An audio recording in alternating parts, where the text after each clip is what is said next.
A waitress. A secret. A billion-dollar legacy no one saw coming. Lena Hart walked into Damian Volkov's world with nothing but a ring and a silence so deep it swallowed every question. His mother called her trash. His family called her a mistake. The city's most powerful criminals laughed at her across crystal glasses and white tablecloths. And she let them. Because Lena Hart had spent years learning one truth that the Volkov empire hadn't yet. The most dangerous person in any room is the one nobody's watching. If you're watching this right now, drop a comment with your city. I want to see how far this story has traveled. Hit that like button and stay with me until the end. You're not going to see this one coming. Oh. The ceremony lasted 11 minutes. No flowers, no guests, no music beyond the low hum of traffic bleeding through the courthouse windows. The officiant was a man named Gerald, who smelled like instant coffee and read from a laminated card he'd clearly used 1,000 times before. Damian Volkov stood beside Lena in a charcoal suit that probably cost more than her monthly rent, his jaw set, his eyes on some middle distance she couldn't locate. He didn't look at her when he said the words. She didn't look at him either. When it was done, Gerald shook their hands and said congratulations, in a voice that suggested he meant neither of them any harm, but also wished them no particular good luck. Outside on the steps, a black SUV idled at the curb. Damian put on his sunglasses. He turned to her. "The car will take you to the house," he said. "Marcus will show you your room. Don't speak to the staff more than necessary. Don't touch anything in the East Wing. And don't—" He paused, just briefly, like a man calculating weight. "Don't give anyone in that house a reason to look too closely at you." "I wasn't planning to," Lena said. He looked at her then, really looked, for maybe the second time since they'd met. She held it without flinching. "Good," he said, and got into a second vehicle she hadn't noticed. She watched both cars leave in opposite directions. Then she picked up her single duffel bag from the bottom step, walked to the waiting SUV, and got in. The driver didn't speak. She didn't ask him to. The Volkov estate sat on 12 acres outside the city, screened from the road by old-growth oaks and iron fencing that was both decorative and, Lena suspected, reinforced in ways that didn't show. The house itself was a kind of controlled brutality, all pale stone and dark windows, built to look like old money while broadcasting something colder than money ever was. Power. The specific kind that doesn't ask for anything because it stopped having to ask years ago. Marcus met her at the door. He was maybe 60, gray at the temples, with the neutral expression of a man who had survived multiple regimes by learning to keep his opinions entirely internal. "Mrs. Volkov," he said, with something that was technically respect. "Lena is fine," she said. A pause. Barely half a second. "As you prefer. I'll show you to your room."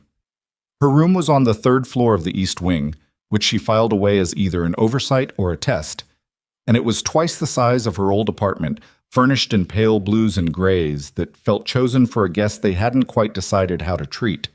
The bathroom had heated floors. The closet was empty except for 3 plastic hangers. Someone had put fresh flowers on the dresser, white and formal. The kind you put in a hospital room or on a grave. She set her duffel on the bed and didn't unpack it. Through the window she could see the west garden, a long sweep of manicured lawn ending at a stone wall, and beyond it, the tree line. She stood there for a while, watching the light change, cataloging exits the way she always cataloged exits, automatically, without drama, the way some people count calories or check the weather. Then she went downstairs to find the kitchen, because she hadn't eaten since the night before, and whatever this marriage was, she wasn't going to navigate it on an empty stomach. She found coffee and helped herself to it. She was standing at the kitchen island, mug in hand, when she heard the heels. They were the kind of heels that announced themselves, deliberate. Each strike of the sole against the marble flooring a small percussion, a statement arriving slightly ahead of the person making it. Lena didn't put down the mug. Vivian Volkov entered the kitchen the way a cold front enters a valley, displacing everything, dropping the temperature, rearranging the air. She was 60-something and spectacular in the way that women who have weaponized beauty for 40 years become spectacular, precise, maintained, devastating in the details. Hair like winter, eyes like ash, a silk blouse the color of expensive smoke. She stopped when she saw Lena. Her expression didn't change exactly. It simply settled into something. You helped yourself to coffee, Vivian said. I was going to ask, but I couldn't find anyone. Lena set the mug down on the island, deliberate, unhurried. Your kitchen is very clean. My compliments. Vivian looked at her the way certain women look at things they have decided are beneath them, but have found themselves obligated to address. A slow assessment, top to bottom. The kind of look that was meant to locate a wound. Damien told me very little about you, she said, which from him is either a sign of affection or embarrassment. I'm not sure which would be worse. Probably the latter, Lena said. I'm not very impressive on paper. No, Vivian agreed. You're not. Silence. The refrigerator hummed. Somewhere in the house, a clock ticked. I've had 4 daughters-in-law, Vivian said. I want you to understand something clearly, because I find ambiguity a waste of everyone's time. 3 of them learned, eventually, what was required of them. 1 did not, and she is no longer relevant to anything. She smoothed a crease from her sleeve that wasn't there. I trust you're a quick study. Lena looked at her. What happened to the one who didn't learn? Vivian smiled. It was precise and humorless. She moved to Phoenix, she said, as if this were its own form of destruction. Enjoy the coffee, Ms. Hart. We'll be changing your schedule starting tomorrow. There are appearances that need to be maintained. She left the same way she entered. Percussion, cold front. Lena picked up her mug and finished the coffee. Wohlsamt. The schedule Vivian referenced turned out to be a printed document slipped under Lena's door the next morning at 6 a.m. It was 2 pages, single-spaced, organized by day of the week. It covered expected attire, meal times, social engagements, and what Vivian's assistant had diplomatically labeled household contributions, which was, when stripped of the euphemism, a list of tasks. Lena read it twice. It was not subtle. The document made clear that Lena would be expected at breakfast by 7:30, that her wardrobe would need to be reviewed and updated at Vivian's discretion, that she would attend 3 social events in the coming 2 weeks as Damien's guest, not wife, Lena noticed, guest, and that she would, in the interim, familiarize herself with household management alongside the senior staff. Alongside the senior staff. Alongside. She folded the document and set it on the nightstand. She got dressed. She went to breakfast. Vivian was already at the table with 2 of her associates, women whose names Lena would learn were Petra and Claire, both of whom had the particular precision of people paid to reflect someone else's influence back at them. They stopped talking when Lena entered. Vivian did not look up from her phone. You're 2 minutes late, Vivian said. I took the stairs instead of the elevator, Lena said, and sat down. Petra looked at Claire. Claire looked at her toast. Damien was not there. He had not been there the night before either, or the morning before that. 3 days into their marriage, and she had not seen him once inside the house. She had heard him, once, voices in the lower hall at 1 in the morning, the low-controlled exchange of men talking about something that needed to stay in a particular room. But that was all. She understood broadly what this arrangement was. She hadn't walked into it blind. But understanding something and living inside it were different operations entirely, and she had not yet fully calibrated the distance between who she was and who she was pretending to be. Breakfast was served. Vivian made a comment about Lena's shoes. Lena ate her eggs and said nothing. But the first time she saw what was actually happening to the Volkov accounts, it was an accident. She had been in the library, which she'd adopted as a kind of sanctuary, given that no one else seemed to use it, working through a trade journal she'd found on the shelf that turned out to be 2 years old and marginally useful. A laptop had been left open on the reading table, screen still lit. She wasn't snooping. She walked past it. She glanced. The spreadsheet was open to a cash flow summary. She would have kept walking, except that the numbers made no sense. She stopped. She looked more closely, without touching anything, without moving the cursor. The outflow column had a pattern she recognized the way a doctor recognizes a symptom. Not from memory, but from something older than memory, something trained into the tissue. 3 vendor accounts cycling through irregular intervals, amounts large enough to move but small enough not to flag automatic reviews.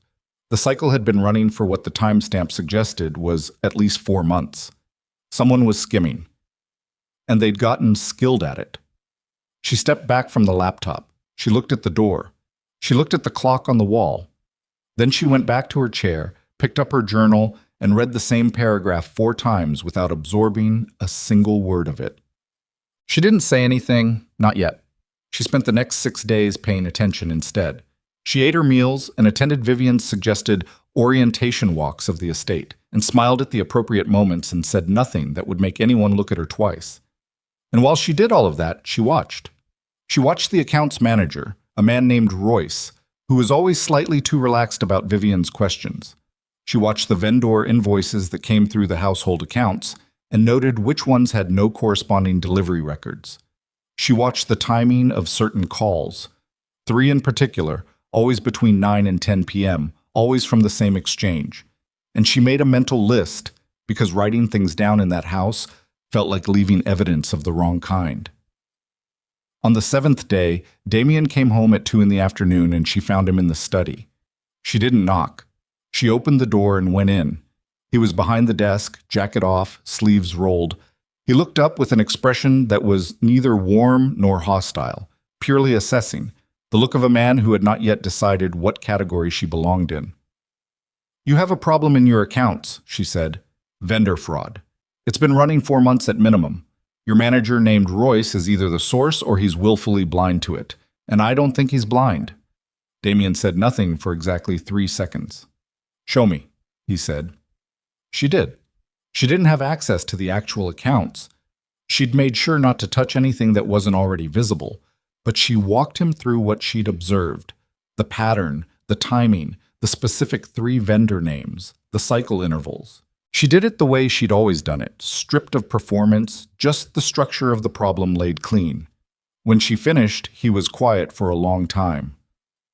"How do you know any of this?" he said. His voice was level, but she heard the thing under it. "I know numbers," she said. "I've always known numbers." He looked at her. The same look as the courthouse steps, but this time she had the sense he was seeing something different than he'd expected to find. "I'll look into it," he said. "Don't tell Royce you're looking," she said. "He'll move the cycle before you can trace it back." "I know how to run an investigation," he said. And the edge was there, the reminder that this was his world and she was new to it. "I know you do," she said without backing up. "I'm telling you anyway." She left him there and went back to the library. Royce was gone inside 2 weeks. No announcement, no scene. One morning, he simply wasn't there, and a different man sat at his desk. No one mentioned it at breakfast. No one mentioned it anywhere. But Damien started leaving the study door open when he was in it. The gala had been planned before she arrived. Vivian's production, her architecture entirely. The kind of event that was officially a charity benefit and was actually a court session. 300 people with complicated debts to each other dressed in formal wear, performing allegiance and appetite in equal measure. Lena found out about her specific role in it 4 days before the event, when Vivian's assistant knocked on her door and delivered, with a studied neutrality, 2 documents. The first was the dress code. The second was what her function would be for the evening. She would not be seated with the family. She would be stationed near the East Bar, along with 2 members of the household staff, assisting with drink service during the first hour of the event. Lena read the document. She read it again. "Did Damien approve this?" she asked. The assistant, young, clearly uncomfortable, clearly following orders she hadn't authored, said, "Mrs. Volkov Sr. made the arrangements." "I know who made them," Lena said. "That's not what I asked." The girl said nothing, which was, itself, an answer. Yeah. She thought about refusing.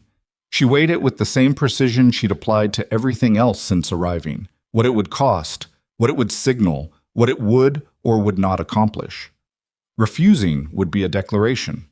She wasn't ready to make one. Not yet. She was still learning the geography of this particular war, and you don't commit a visible force until you understand the terrain. So she went to the gala. She wore the dress code. She stood at the East Bar. The room was exactly what she'd expected, the city's elite at maximum concentration. Judges and politicians and men whose legitimate titles were covers for other kinds of accounting. The women were dressed in a register that communicated money through restraint. No excess, no flash, only the particular confidence of people who had never had to prove anything. Jewelry that looked like nothing until you priced it. 3 of the men she recognized, though not from anything connected to the Volkov name. 2 from financial news she'd consumed in other contexts. 1 from something more private. She served drinks with her face arranged pleasantly and said almost nothing and listened to everything. Vivian held court at the center of the room, a gravitational force in gunmetal gray, moving between clusters of guests with the ease of someone who had made every person in this room feel, at one point or another, that her attention was a gift. She didn't look at Lena directly. She didn't have to. The arrangement spoke for her. At one point, a woman in her 50s stopped at the bar.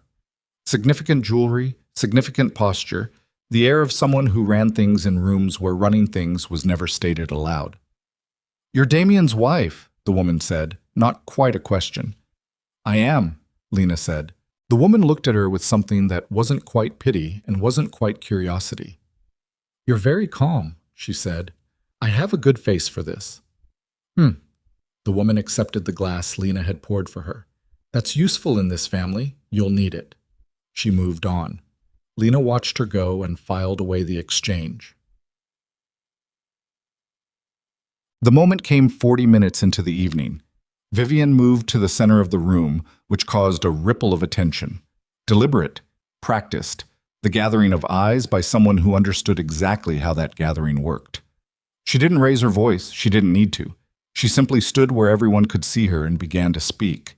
She spoke about the family, she spoke about legacy and strength, and the Volkov name as a kind of covenant with excellence.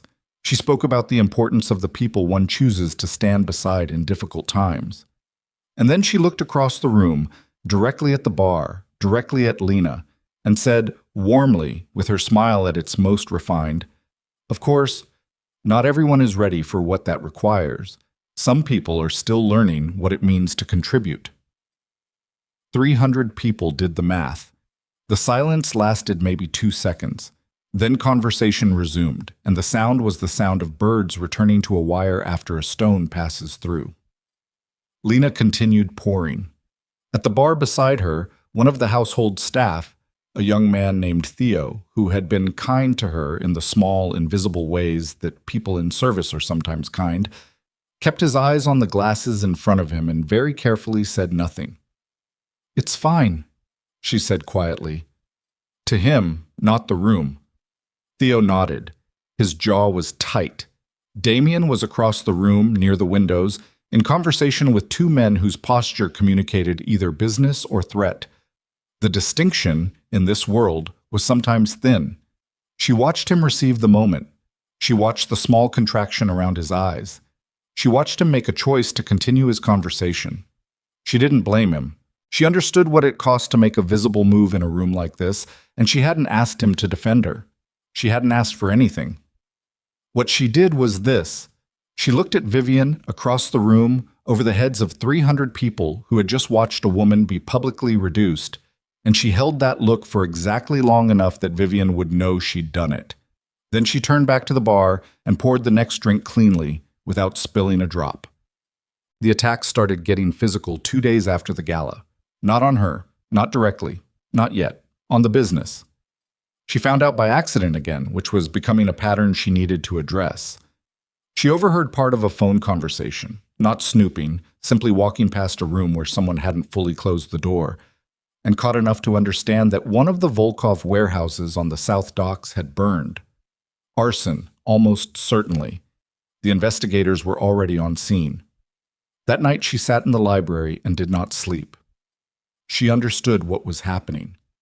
The gala had been a signal, not just to her, but to the people watching the family. When Vivian humiliated her in that room, she had been broadcasting something. That the Volkov family was fractured, that Damien's judgment was compromised, that there was softness in the structure. And certain parties had received that signal and were responding to it. She was being used as the crack. That made the situation different. That made it personal in a way that had nothing to do with her dignity at a bar, and everything to do with what happened next. She got up at 3 in the morning, went to the study, and sat at the desk with the notepad she'd been keeping her mental notes on since the beginning. She wrote for 2 hours. Not the fraud problem. That was handled, or nearly. Something larger. She drew connection lines between the things she'd observed and the things she knew from before, from the life she'd buried, from the world she'd walked away from. The 2 hours turned into 4. When morning came, she had 11 pages of a problem she hadn't been asked to solve, and a clear picture of something that was going to cost the Volkov family everything if someone didn't stop it. The question was whether she was willing to be the one who stopped it. She found Damien in the East Garden at 7, which surprised her. She hadn't taken him for a morning person. He had coffee and a phone he kept glancing at, and the look of a man managing several things at once. She sat down across from him at the stone table without asking permission. He looked up. He waited. "The warehouse fire isn't isolated," she said. "You have 3 more vulnerabilities in your logistics network. The same people who are running that play will hit at least 1 more location before the week is out. The timing windows tell you that. And the reason they're moving now, specifically now, is because they got a signal that the family is divided." He set the phone down. "Who told you about the fire?" "I overheard. I don't make a habit of seeking out information I'm not supposed to have. I just notice when I'm near it." She pushed the notepad across the table. "I've outlined the pattern. The 3 vulnerability points are at the bottom of page 4. I don't know your network in detail, so there may be things I'm wrong about, but the structure of the play is correct." He looked at the notepad. He looked at her. "You wrote this last night," he said. It wasn't really a question. The ink gradients told the story of consecutive hours. "Starting around 3. Why?" She looked at him evenly. "Because someone is using your mother's opinion of me to take apart your business, and I take that personally." Silence. The garden smelled like cut grass and cooling stone. "You take it personally," he said. "I don't like being used," she said, "for anything." He picked up the notepad. Read the first page. His jaw moved slightly, the compression of someone recalibrating. "The vulnerability on the Harmon Street depot," he said. "How did you identify it?" "Your vendor delivery schedule has a 12-hour window on Thursday nights where the north gate access is logged but not surveilled. I noticed it when I was looking at the Royce problem. If I can notice it from a household spreadsheet, someone on the outside with motivation can notice it too." He turned to page 4. She watched him read. The man he called within the next 20 minutes was not Marcus, not the new accounts manager, not any of the people who typically move through the house.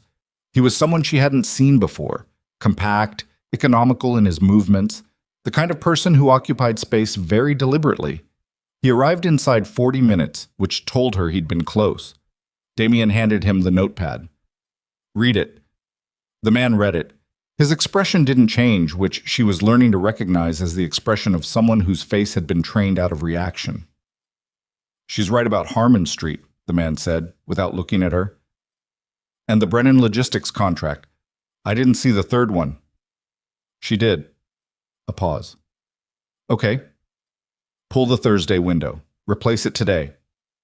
"Done." The man started to leave, then stopped.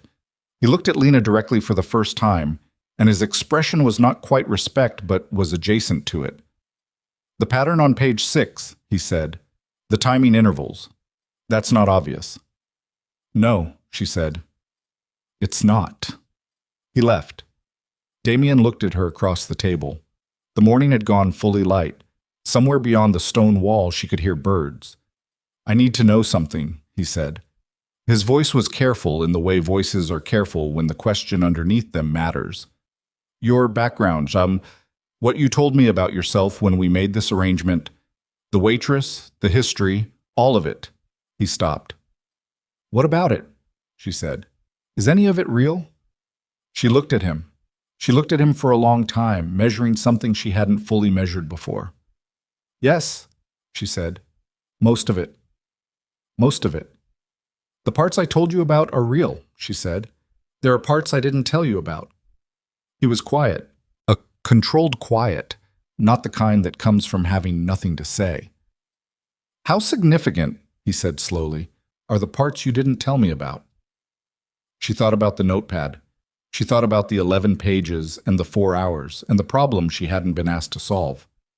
Significant enough, she said, that when you find out, it's going to change some things. He looked at her. She looked back. When, he said, not if. When, she confirmed.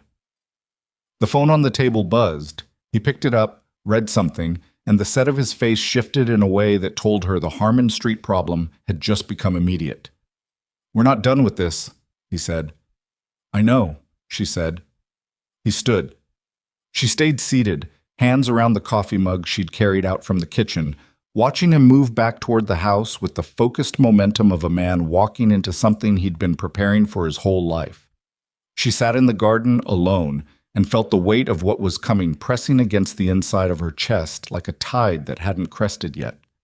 The secret she'd been carrying for 4 years had its own gravity, and she could feel it pulling now. Not because she'd chosen to let it, but because the world was rearranging itself around the shape of what she was hiding, and shapes like that don't stay hidden when forces this size start moving. She had come into this marriage with one intention: to disappear into it, to live quietly in someone else's dangerous world and let her own past stay buried. She had not planned on caring about the outcome. She had not planned on Royce and his skimming cycle and page 6 of a notepad written at 3 in the morning. She had not planned on any of it. But here she was, 300 miles from everything she'd left behind, married to a man she barely knew, in a house that wanted her gone, watching a war shape itself around her, and understanding with absolute clarity that she was not going to be able to stay invisible. Not because someone was going to expose her, because she wasn't going to let them burn everything down first. She finished the coffee. She stood up. She carried the mug back inside. In the kitchen, she rinsed it herself, the way she always had, the way she'd done since she was 11 years old in a house very different from this one, a house with more rooms and more secrets and a weight she had spent most of her adult life learning to put down. She set the mug in the drying rack. Her phone buzzed in her pocket. Unknown number. She looked at it. She knew that area code. She hadn't seen it in 4 years. She had gone to significant lengths to make sure she would never see it again. She stared at it until it stopped buzzing. Then it buzzed again. This time, a text. 4 words only. We know where you are. She stood in the kitchen of the Volkov estate, in the house that wanted her gone, with a marriage that wasn't real, and a war that was becoming real, and a secret she'd been carrying for 4 years like a stone in a locked box. And she understood, with the particular cold clarity of someone who has outrun something long enough to know when it has finally found your speed, that everything she had been trying to avoid was here now, and she was going to have to decide what to do about all of it before someone else decided for her. She stared at the phone until the screen went dark. Then she turned it face down on the counter and stood very still in the kitchen for 30 seconds, listening to the house breathe around her. The low cycling of the ventilation system, the distant muffled footsteps of someone on the floor above, the refrigerator's mechanical constancy. Normal sounds. The sounds of a house that didn't know yet what had just walked back into it. She picked the phone up. She deleted the text. She put the phone in her pocket and went upstairs. In her room, she sat on the edge of the bed and pressed both hands flat against her thighs and breathed. Not meditation, not calm, just the mechanical act of filling and emptying her lungs until the adrenaline settled enough for thought to work again. 4 years. She had been 4 years clean of that life, and she had been careful, methodically, exhaustively careful. And still they had found her inside 8 months of her leaving her last address, which meant the trail was thinner than she'd thought, but not as cold as she'd needed. The question was not whether to respond. She was not going to respond. The question was what their finding her here meant for the people around her, and specifically what it meant for a man who already had warehouses burning and logistics contracts under siege and did not yet know that his wife carried the kind of history that attracted exactly the type of attention he was already fighting off from a different direction. She needed more time. She needed 2 weeks, maybe 3. She needed the Volkov situation stable enough that when the truth came out, and she had told Damien himself that it would, she had standing to negotiate from rather than a wreckage to apologize for. She lay back on the bed without taking off her shoes and stared at the ceiling and thought about the area code. She hadn't spoken to anyone from that world in 4 years. She had not attended the reading of the will. She had not responded to the lawyers. She had signed exactly one document through an intermediary and structured the remainder through a series of entities that were meant to be impenetrable.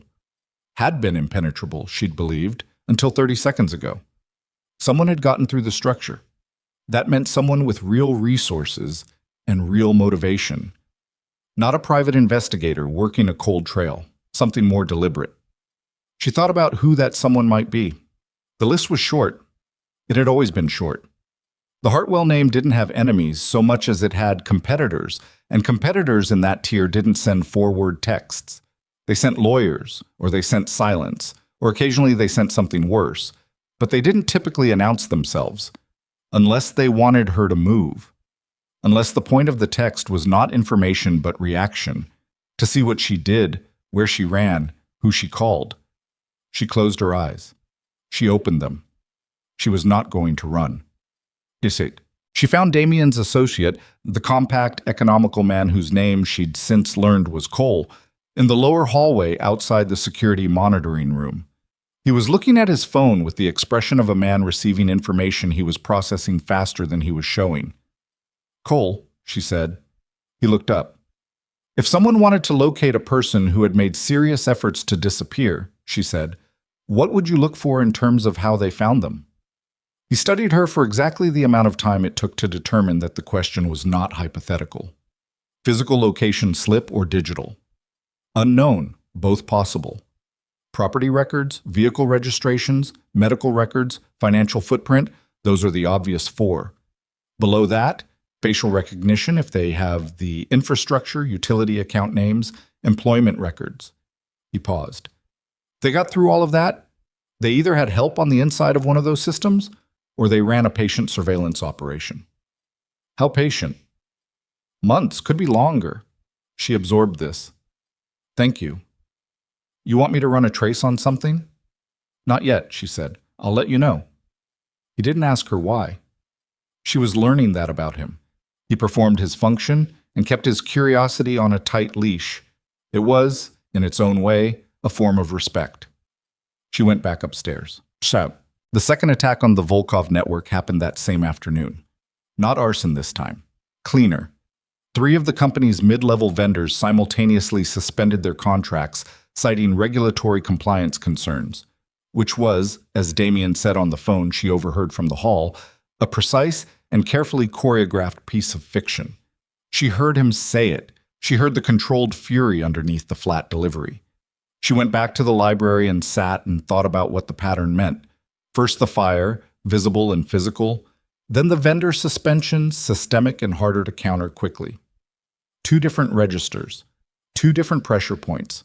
Whoever was orchestrating this knew both the physical and financial architecture of the operation, which meant either a current insider or someone with access to historical records detailed enough to construct a map. Royce was gone, but Royce might not have been alone. She wrote that down. Vivian came to find her at 4 in the afternoon. This was unusual. In the weeks since Lena had arrived, Vivian had operated on a system of intermediaries, the assistant, the schedule documents, the social arrangements delivered through Marcus.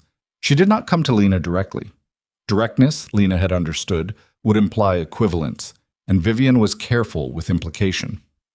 So when the knock came on the library door and Vivian herself entered, Lena put down her notebook and read the departure from pattern for what it was.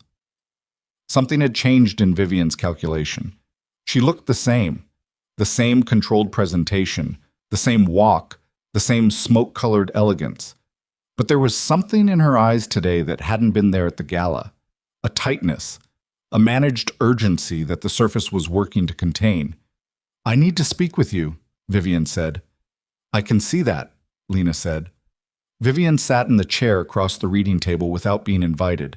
She crossed her legs and set her hands on her knee and looked at Lena with something that was, if not quite honesty, the closest approach to it Lena had seen from her. "You've been speaking with Damien about the business problems," she said. "He's my husband," Lena said. "We speak. He is acting on information you've given him. Information you should not have." "Information I noticed," Lena said. Passively. I wasn't looking for it. That's a very fine distinction. It's the accurate one. Vivian was quiet for a moment. Her jaw moved slightly, the compression of a woman exercising restraint she would prefer not to need. "You're not what I thought you were," she said. And the way she said it made clear this was not a compliment. "What did you think I was?" Lena asked. "An opportunist? A woman who found a way into an advantageous situation by manufacturing circumstances."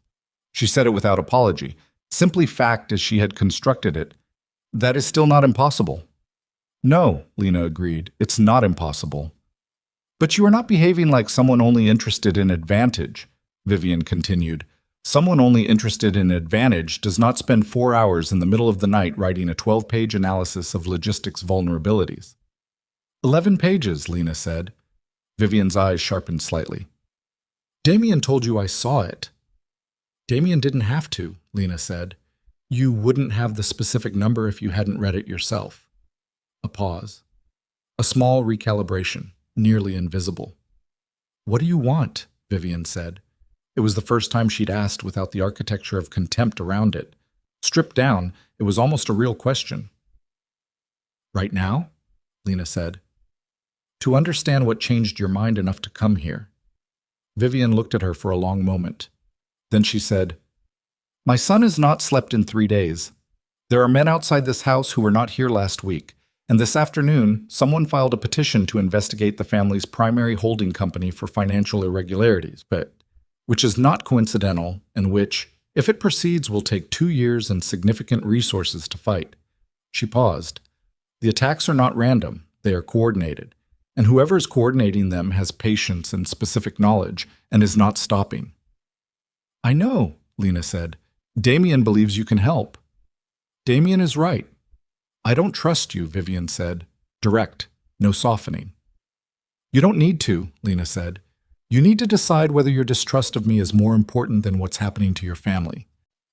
The silence that followed was the most honest moment they'd had. Vivian sat with it.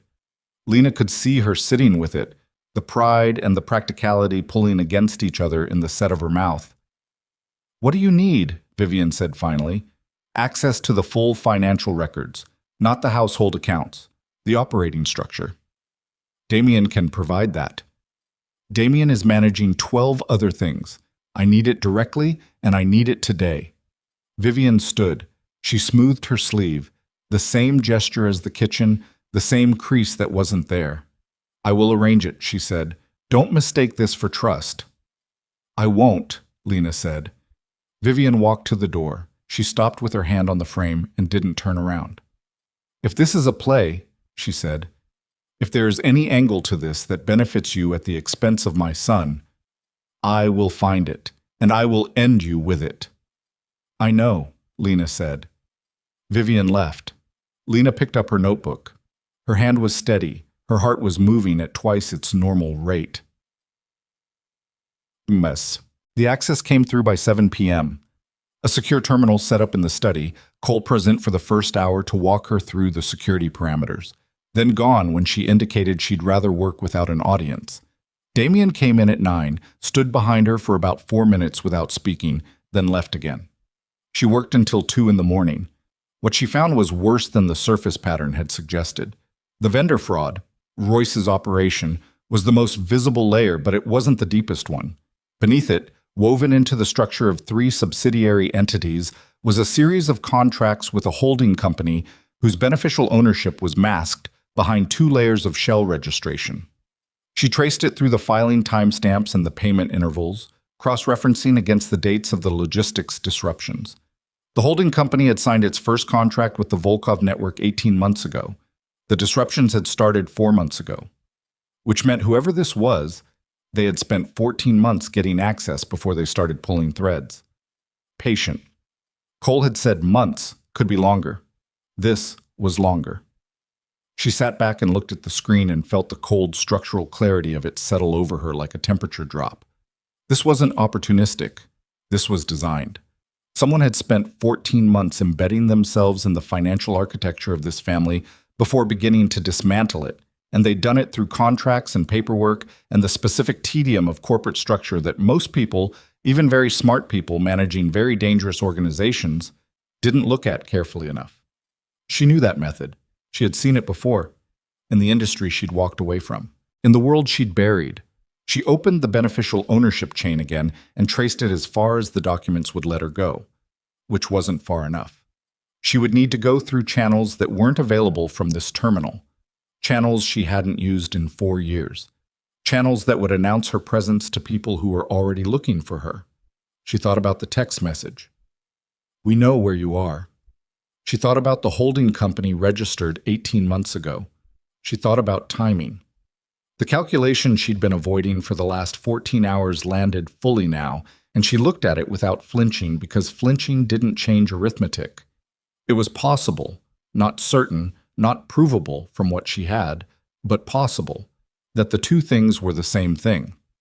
That whoever had found her had also found the Volkov network first, through her, through whatever trace she'd left in walking away from her own world and into this one.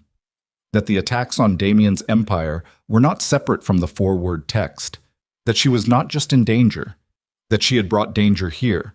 Her chest felt like a room with all the oxygen removed.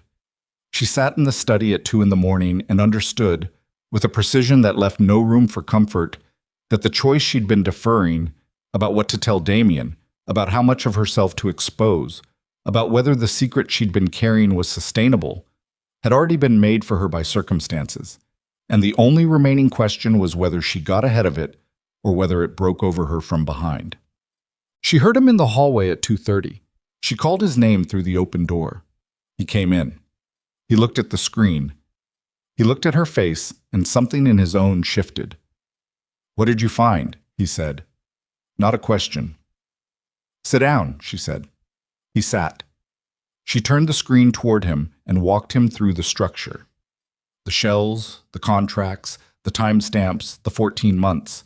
She kept it factual. She did not editorialize. She let the architecture speak for itself. When she finished, he was quiet for a long time. "Who does this?" he said. "Not the how. Who has the patience for this?" "Someone with resources and a specific reason," she said.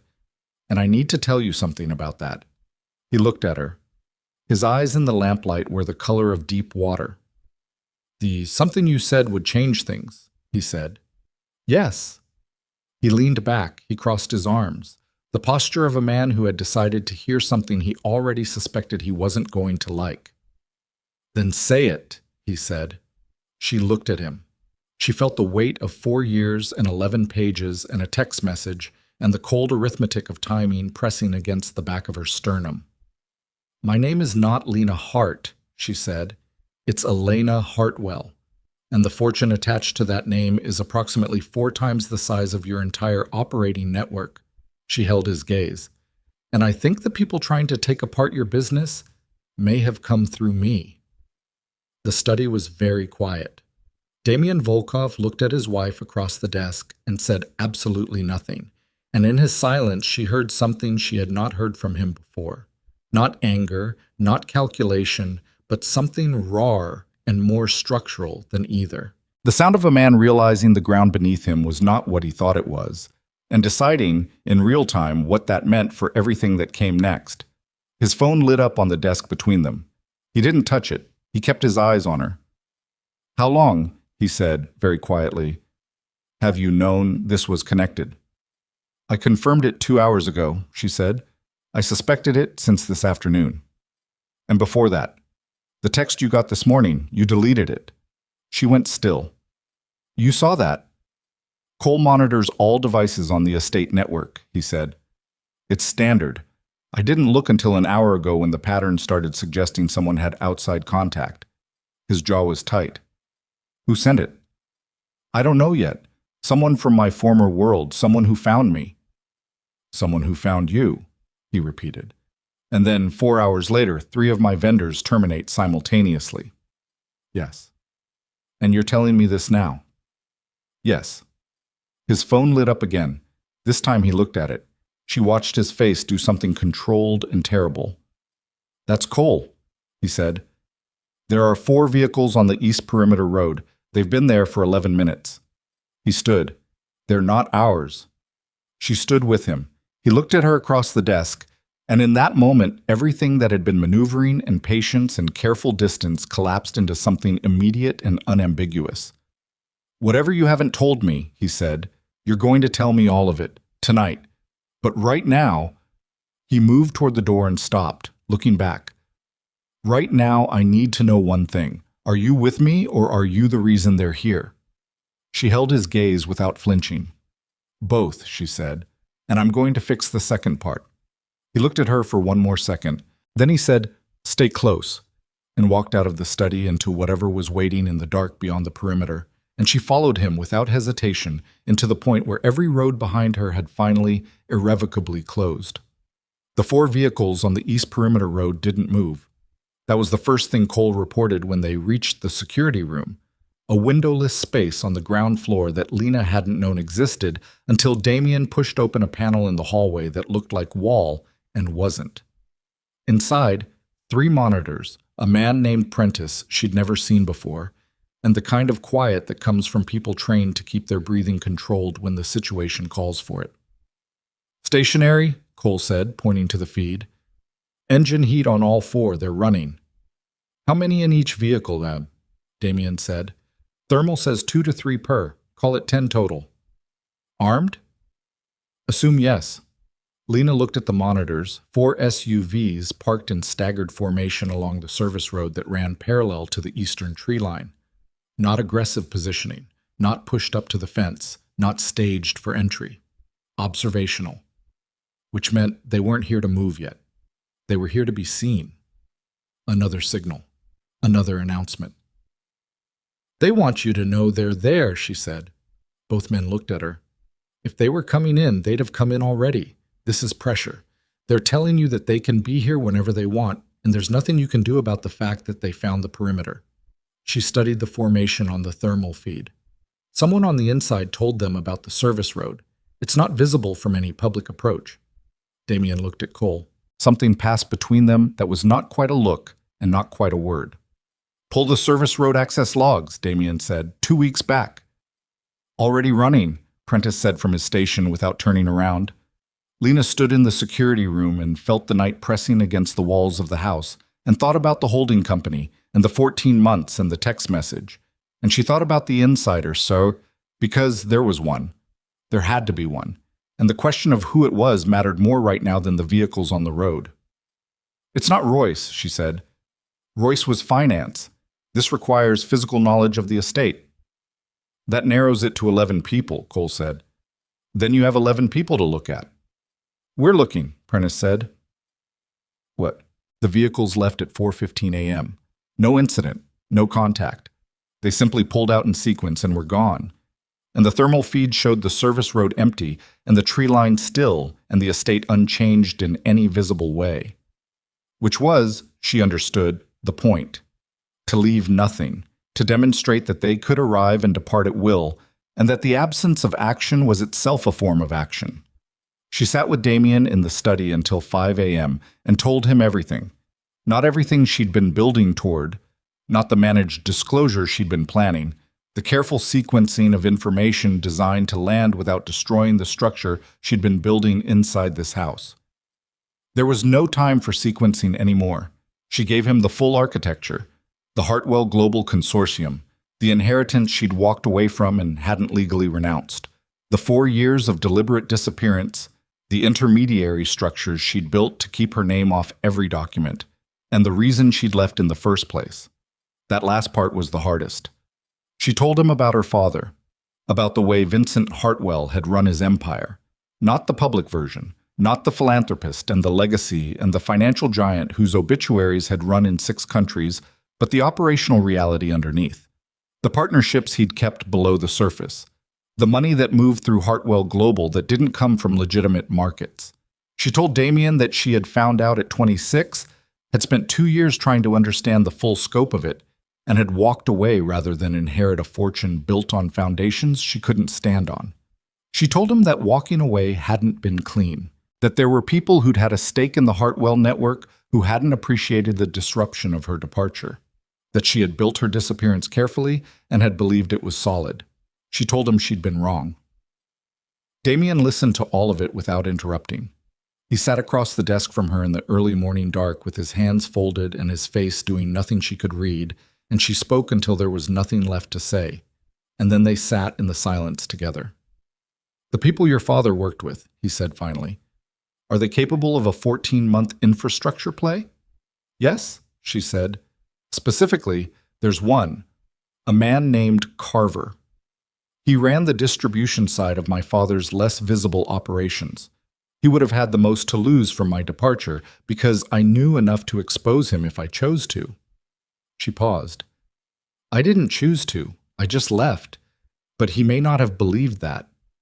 So he's been looking for you and found me and decided that destabilizing your operation was the cleaner move. Force me out of hiding or force your hand against me or both." Damien was quiet for a long time. The clock on the wall ticked through it. "You came into this marriage knowing you carried all of this," he said. "Yes." "And the arrangement we made, the reasons you agreed to it, were they connected to this? Were you using the Volkov name as cover?" She looked at him. She owed him this one clean. "Partially," she said. "I needed stability and proximity to a structure that could protect me if something moved. I also needed to disappear into a life that looked ordinary. Marrying into a family with its own reasons for discretion served both." She didn't look away. "I wasn't honest about that going in." "No," he said. "You weren't." The room held that. "Is there anything else?" he said. She thought about it. She went through every remaining layer. "No," she said. "That's the bottom." He nodded once. He stood and went to the window and stood looking out at the gray early light coming up through the trees. "I'm going to need a few hours," he said. "I know." She left him there and went to her room and lay down without sleeping. The breach came from inside the house, and it came at 7:15 in the morning, and she felt it before she knew what it was. A change in the quality of the silence, the sound of movement that had a different texture than the household's usual morning rhythm. She was dressed. She had been dressed since 5:30, sitting in the chair by the window with her phone in her hand, which was how she heard Cole's voice in the hallway outside her door saying her name with a flatness that was not his usual register. She opened the door. He was standing in the hall with Prentice beside him, and an expression that she had not seen on Cole before, something contained but fracturing slightly at the edges. The expression of a man holding something that was heavier than he'd expected. "What happened?" she said. "We found the insider," Cole said. She waited. He said the name. Amtesm. Marcus.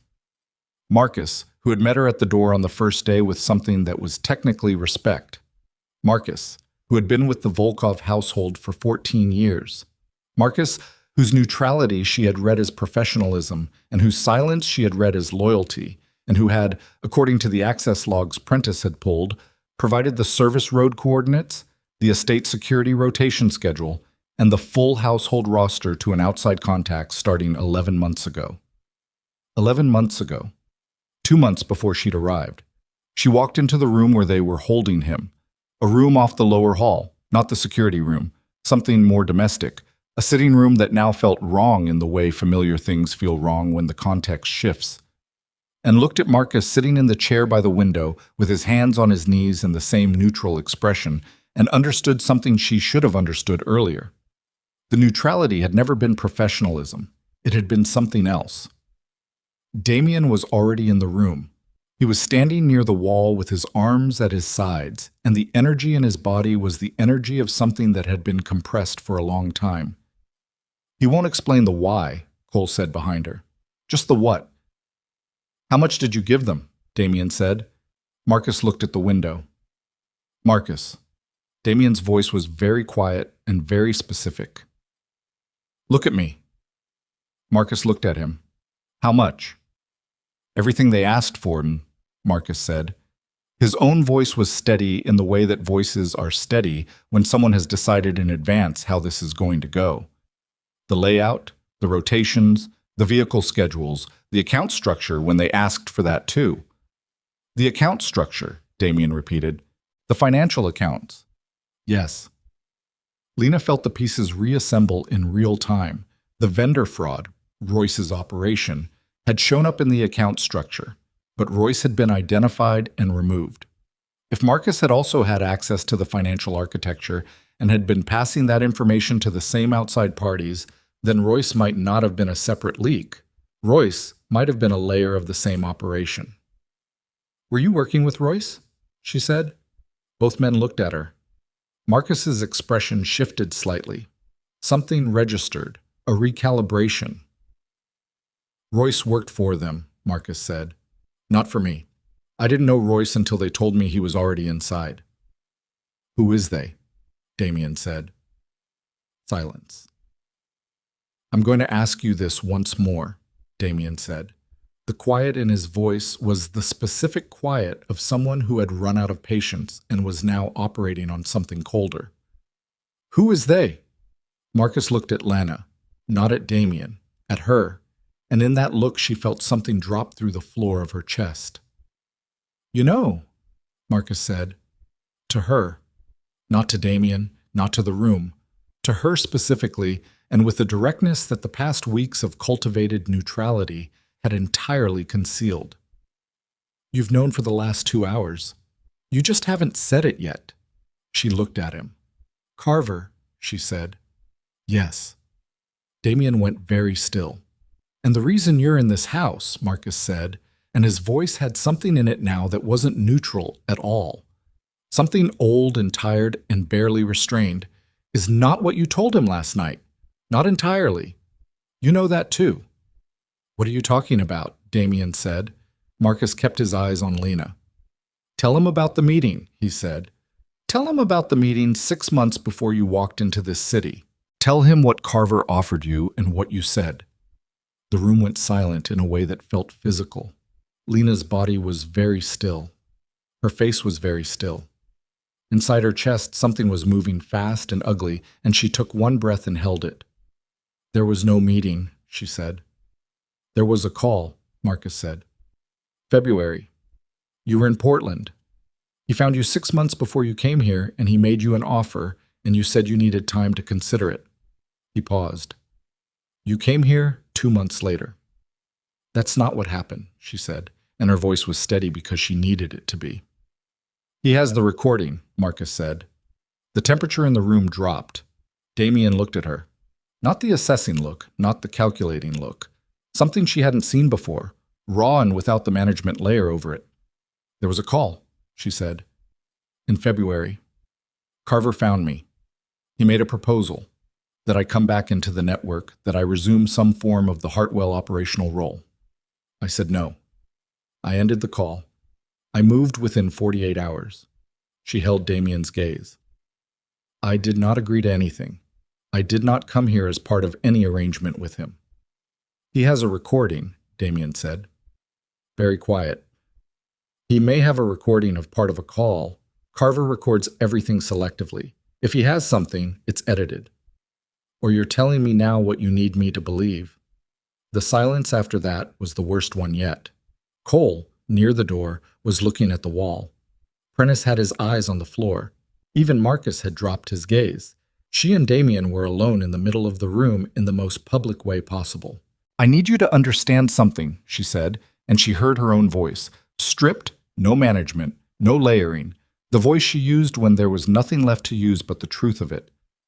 "I have lied to you by omission. I did not come into this house clean. But I did not come into it as Carver's asset. I came here to disappear, and I stayed because this family needed what I could see. And if there's a recording, it is not what it will be presented as." "Can you prove that?" he said. The word landed like a stone in still water. She thought about it. Really thought about it. Carver's recordings were professional, edited at the source, metadata scrubbed, structured to show exactly what he wanted, shown, and nothing else. She had no copy of the original call. She had no witness. She had nothing but her account of it and the pattern of her behavior since arriving, which a sufficiently motivated person could reframe as long-game positioning. "No," she said, "not right now." Damien's jaw was tight. He nodded once, and in that nod she saw the specific collapse of something. Not rage, not accusation, but trust, the structure of it, giving way the way load-bearing things give way. Not dramatically, just a sound like settling, and then the weight redistributes to surfaces that weren't designed for it. "Get him out of here," he said to Cole, meaning Marcus. And then to her, "I need you out of this room." She left. She walked down the hallway and into the kitchen and stood at the counter where she had rinsed her mug the morning before, and she pressed both palms flat against the cold stone and breathed. She had been here before. Not here exactly, but in the structural equivalent, the moment when the thing you've been trying to hold together reveals that the holding was always partial, that the cracks were always there, and that what you thought was solid was load-bearing in ways you didn't fully account for. She had a problem she couldn't solve from inside the house. Carver's recording, whatever it was, however it was cut, was going to be used. Not just against her marriage, not just against Damien's trust, against her legally, structurally, in the context of the holdings and the international summit that Vivian had been organizing for months, the one that was scheduled for 8 days from now. The one where 24 international financial and criminal entities would be gathered in one place. Carver wasn't going to wait for the recording to be discovered. He was going to present it. He was going to present it in the most damaging context possible at the moment of maximum exposure. 8 days. She needed to find the original call record, prove the edit, and locate Carver's physical access to the summit, all before he could use the recording to do what he'd clearly been 14 months in the building toward. Not just destabilizing the Volkov network, but using the Hartwell name to legitimate a hostile takeover of both structures simultaneously. She stood at the counter. Her hands were cold. Behind her, she heard footsteps. She didn't turn around. "I don't think you're his asset," Vivian said. Lena turned around. Vivian was standing in the kitchen doorway in a robe she would never normally be seen in at this hour, and her face without its full armor on was a different face, older and somehow more real for it. She looked at Lena with an expression that was not softness and not warmth, but was honest in a way the smoke-colored elegance was not.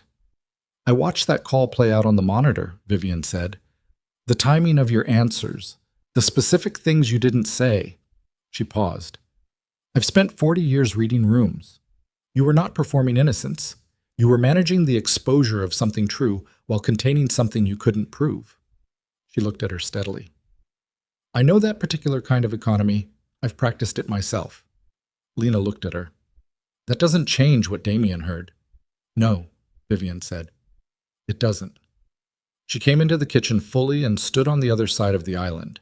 The same island as the first morning, the same space between them, but different now in a way that was hard to name. "What changes it is proof, and you don't have 8 days to find it quietly." "I know." "You have perhaps 3 days before Carver makes his next move," Vivian said. "Because if he's been patient for 14 months, and he's now moving on the perimeter and using the insider card, he's in his final phase. He won't wait for the summit. He'll move before it to control the terms of arrival." Lena looked at her. "You've dealt with this kind of play before." "My husband built this family," Vivian said, and her voice on the word husband had something in it that closed certain doors firmly. "I watched him fight off 7 variations of this in 30 years. The architecture changes, the nature doesn't." Silence. "What do you need?" Vivian said. And this time, unlike in the library, the question carried weight. "I need to make a call to someone I haven't spoken to in 4 years, Lena said. "Someone who has access to Carver's communication archive. And I need to do it without Carver knowing I've made contact, which means I can't use anything connected to this estate." Vivian reached into the pocket of her robe and set a phone on the island between them.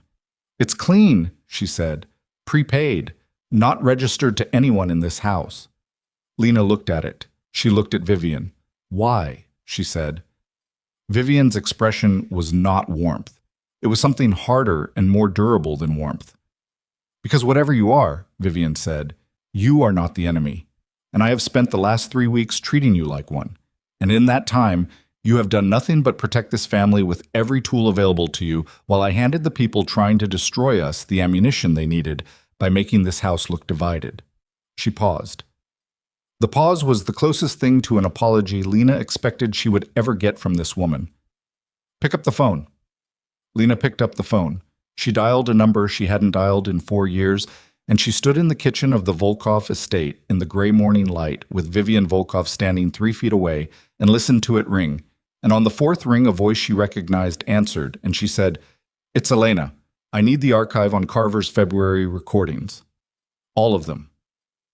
I need it in 48 hours, and I need you to understand that if you help me, I will not ask you for anything again. And if you don't, everything we both walked away from is going to find its way back to both of us, whether we want it or not." The voice on the other end was silent for a moment. Then it said, "How bad is it?" She looked at Vivian. She looked at the kitchen where she had rinsed her mug and read the 4-word text and stood at the counter with cold hands trying to hold together the shape of a life she'd built out of disappearance and careful silence. "Bad enough," she said, "that I'm done disappearing."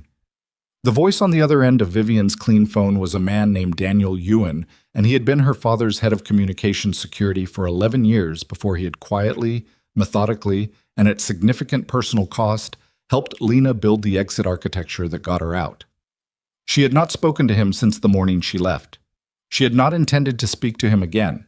She had built that intention into the structure of her departure the way you build a load-bearing wall. Not decorative, not optional, something the whole thing depends on. She was speaking to him now. "The February call," she said. "Carver recorded it. He's going to use it at or before the summit. I need the original unedited capture from your archive." A pause on his end. She could hear him breathing and hear, underneath that, the particular quality of silence that meant he was somewhere he'd chosen for this kind of call. Not his office, not his home. "You know what you're asking me to surface," he said. "I know. If I pull that archive, it flags. Not immediately, but within 72 hours, Carver's system will register the access. Then we have 72 hours before he knows we have it." Another pause. Longer. "Elena, what is your current situation?" "Married, complicated, under active assault from Carver's network and running about 60 hours before he makes his move at the Meridian Summit." "The Meridian?" He stopped. "He's going to the Meridian Summit. He's already in it. He's been embedded in it for 14 months through a shell structure. I need you to pull the archive, and I need you to send it to a routing address I'm going to give you once, and I need you to do it in the next 18 hours. The silence this time was a different quality. She knew this silence. Daniel Ewan thinking, which looked from the outside like nothing, and from the inside, she imagined, like a very fast machine running a very large calculation. "You're done disappearing," he said. "Yes. This surfaces everything, not just the call, the Hartwell structure, the exit, all of it." "I know. And you're willing." "Daniel." She said his name with enough weight to stop the processing. "Send me the archive." He sent it in 14 hours. Kara Kim. She didn't sleep. She sat with Cole in the security room and they went through the audio file together, the full unedited capture of the February call. And she listened to her own voice from 7 months ago with the specific awful clarity of hearing yourself in a moment you remember differently than the recording makes it sound. But it was there. The edit point was there. And it was not subtle to anyone who knew what they were listening for. Carver had cut the call at 1 minute and 47 seconds, removing the 23 seconds in which she had said, clearly and without ambiguity, that she would not be returning to any operational role, that she was ending the call, and that he should not contact her again. The edited version ended on a 3-second pause that in the full recording preceded her refusal, but stripped of context sounded like consideration, like the beginning of a yes. "That's clean enough to prosecute," Cole said. "It's clean enough to show," she said. "That's what I need." She copied the file to 2 separate encrypted drives. She gave one to Cole and told him where to put it. She kept the other. Then she went to find Damien. Miso. He was in the East Garden, 5:30 in the morning, gray light, dew on the stone table. He was standing rather than sitting, which told her something about the night he'd had. She set the drive on the table between them. "Full, unedited recording," she said. "The edit point is at 1:47, 23 seconds removed. It's verifiable. The metadata timestamps don't match the audio duration, which means he was sloppy or he didn't expect anyone to have the original for comparison." Damien looked at the drive. He didn't touch it. I had Cole verify it independently, she said. He can walk you through the technical markers. I'll listen to it myself, Damien said. Okay. She waited. He picked up the drive. He turned it over in his hand. It doesn't fix everything, he said. No, she said. It fixes the recording. It doesn't fix what I didn't tell you going in, and I'm not offering it as currency for that. Those are separate. He looked at her. The gray morning light did nothing flattering to either of them.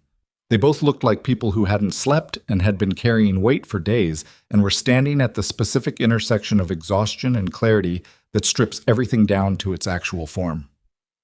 The summit is in 6 days, he said. 5.5. Carver will be there. He'll be represented. I don't know if he'll be physically present. He runs through intermediaries when the exposure is high. She paused. But the shell company that's embedded in the summit's financial structure, the one with his 14-month stake in your network, that will be represented by someone with signing authority. And I think I know who. Damien waited. Her name is Sandra Osei, Lena said. She's listed as a senior advisor to a legitimate investment group out of Geneva. She's been Carver's operational face for 7 years. She signs the documents, she attends the meetings, she provides the respectable surface. She held his gaze. She'll be at the summit, and she'll have the edited recording ready to present, along with a carefully structured narrative about Hartwell Global's buried history and my role in it, timed to land at the moment when your family's reputation is most publicly exposed. When is that moment? Damien said. Your mother has a scheduled address to the full assembly on the 2nd day. It's a legacy and continuity statement, standard for a summit of this kind. Carver will use that moment. He'll let her stand up in front of every major player in that room and then detonate the narrative underneath her. Something moved through Damien's face. Not anger. Anger was too simple for what she was seeing. It was the expression of a man who had understood something about the scale of the attack for the first time and was integrating it against everything he'd believed about his own position. He's not coming for the business, Damien said. He's coming for everything. Yes, she said. The business is the mechanism. The goal is dissolution. Your family's standing, my legitimacy as an heir, and the credibility of everyone in that room who has a relationship with either of us. It's a scorched earth play. He's not trying to take what you have. He's trying to make sure no one in that world will work with you again. Damien set the drive down on the stone table. He looked at the garden, at the sweep of lawn ending at the wall, at the tree line beyond. He looked at it for a long time. Can we stop it? He said. We can end it, she said. Stopping it implies we step back and redirect. I'm not talking about redirecting. She paused. I'm talking about walking into that summit with everything we have and finishing this where he planned to finish us. Damien turned to look at her. You want to attend the summit, he said. I want to be in that room when Sandra Osei tries to present Carver's case, she said. Because the moment she does, I want to be standing there with the original recording, the beneficial ownership documentation on his shell structure, and the full Hartwell Global account of what my father's network was and what I chose to do about it, including the fact that I walked away from a multi-billion-dollar inheritance rather than operate inside it. She held his gaze. And I want to do it beside you, not in front of you.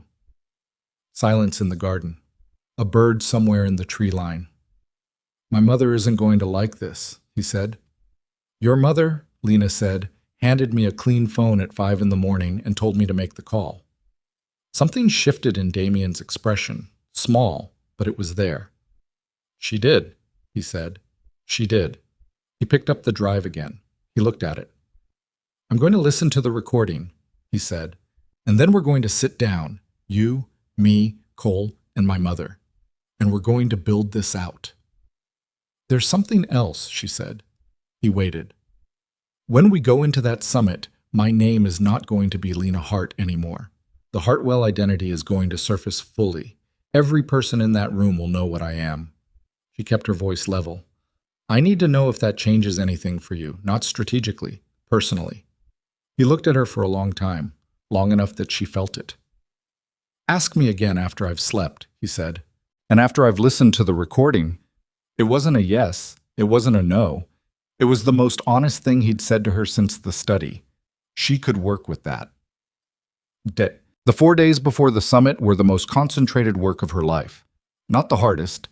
The hardest had been the 2 years inside Hartwell Global, learning what it was while pretending she didn't know, smiling at her father's table while understanding what the money on it had cost. That had been a different category of endurance. This was speed. This was the particular brutality of compressing months of strategic preparation into 96 hours with inadequate sleep and a household that was still recalibrating its understanding of who she was. Cole became the operational axis. He moved between Lena and Damien with information and logistics with the efficient grace of someone who had been waiting for a problem this specific. The documentation package, the recording, the beneficial ownership chain, the Hartwell exit records, was assembled, verified, and formatted into something that could be presented in the 30-second window they would have before Carver's people moved to counter it. Vivian drilled her on the room, not on what to say. Vivian was smart enough to know Lena didn't need that, but on the architecture of it. Who would be seated where? Which alliances were visible and which were subsurface? Which delegates would respond to financial evidence and which would respond to character? Which 3 people in the room carried enough weight that if they moved first, the rest would follow? Lena absorbed it all and said very little and slept in 4-hour intervals and woke from each one with the specific alertness of someone whose nervous system had given up on rest and was running on something more fundamental. On the 3rd day, Damien came to find her in the library. He sat across the table. He looked like he had also been sleeping in intervals. "I listened to the recording," he said. "Okay." Cole was right. The edit is technically verifiable. He paused. "And your voice in the unedited version—" He stopped. Started again. "You sound tired. In the recording, like someone who has been running for a long time." She said nothing. "I'm not asking for another explanation," he said. "I'm telling you what I heard." She nodded. He leaned forward slightly. "I need to know one more thing. The reason you agreed to this marriage, to the arrangement, there was a version of it where the Volkov name gave you cover, protection, a structure to disappear into." He held her gaze. "Was there also a version where you thought this family could use what you had? Not as currency, just, was there a version where you thought you might actually be useful here?" She thought about the night she'd said yes to the arrangement, the specific calculation she'd run, the layers of it. "Yes," she said. Both things were true at the same time. He nodded slowly. "Okay," he said. "Okay," she said. He stood. He didn't leave immediately. He stood by the table with his hands in his pockets and looked at the bookshelf behind her like he was looking at something else entirely. "After the summit," he said, "we're going to have a different conversation about what this is." "I know," she said. "I'm not ending it," he said. Quiet, flat, like a fact stated rather than a reassurance offered. She looked at him. "Neither am I," she said. He left. She sat with the warmth of that for exactly 30 seconds. Then she went back to work.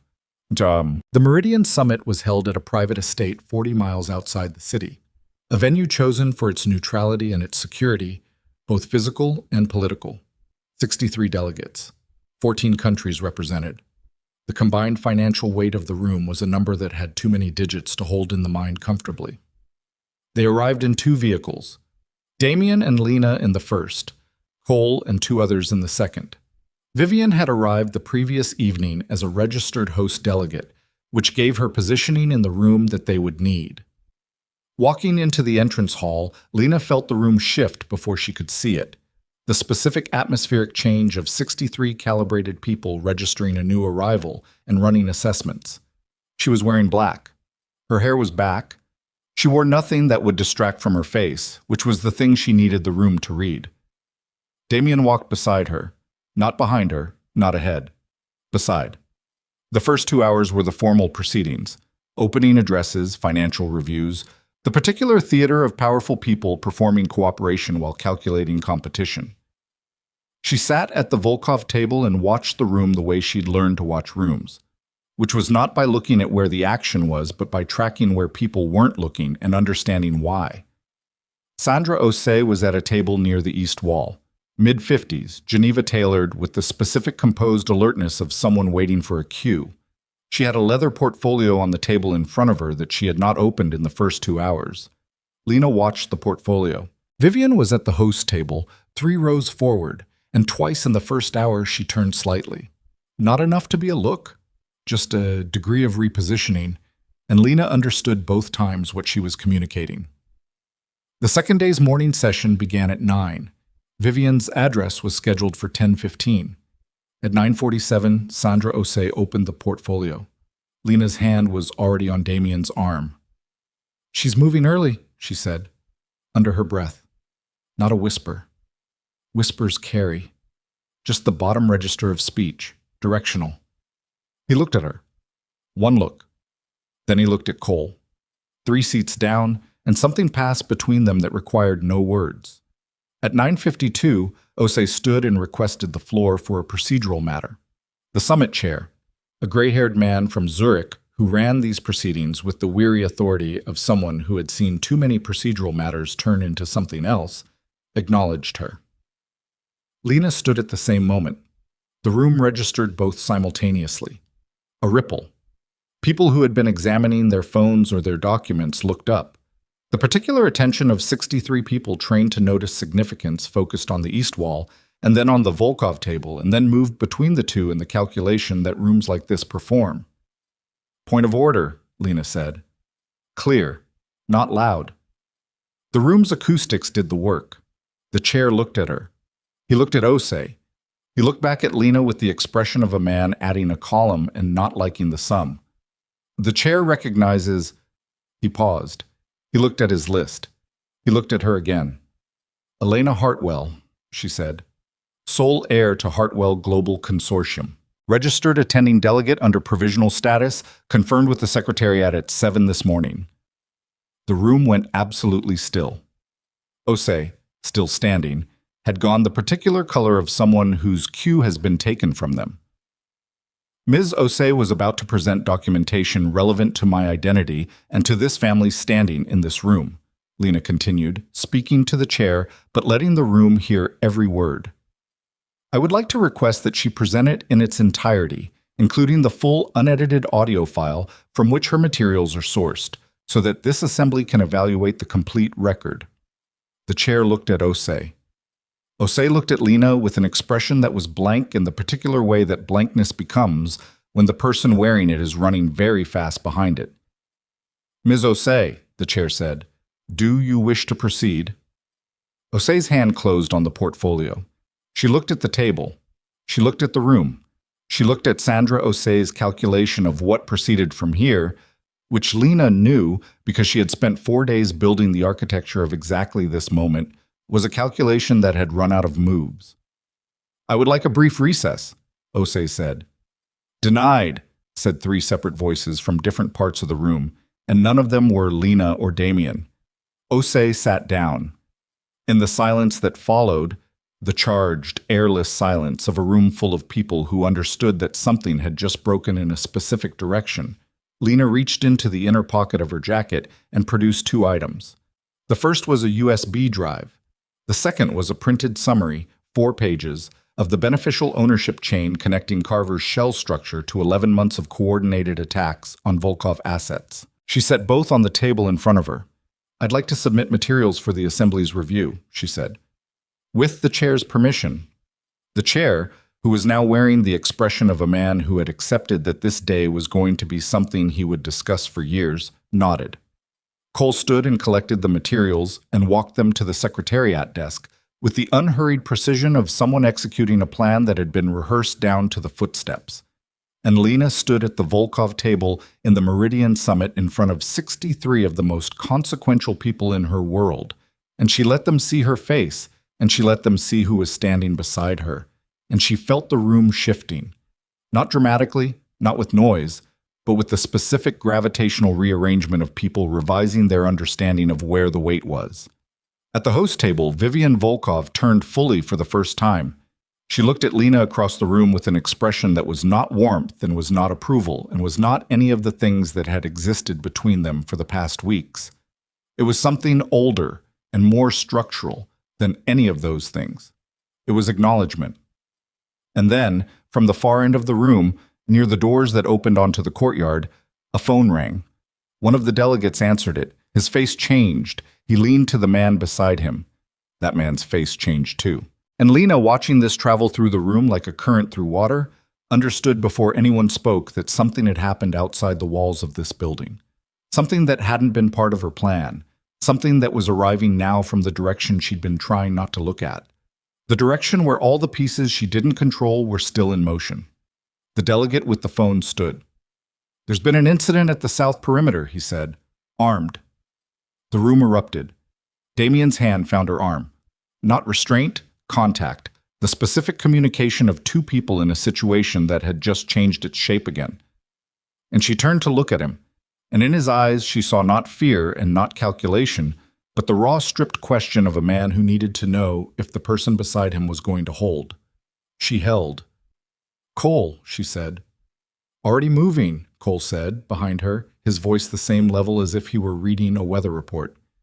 "Stay with the chair," she told Damien. "Don't leave this room. The materials are on record. Whatever is happening outside, they need to see you stay." "And you?" he said. She looked at the doors. She looked at him. "I know who's out there," she said. She went through the side door, not the main exit. The main exit was where everyone else was moving.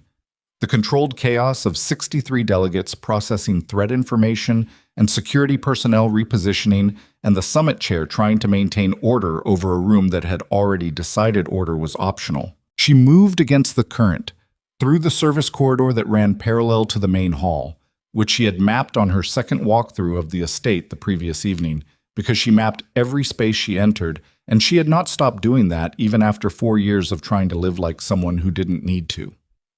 The corridor emptied into a utility passage that opened onto the east courtyard. She came out into morning air that smelled like cut grass and vehicle exhaust, and something underneath both of those that her nervous system registered before her mind named it.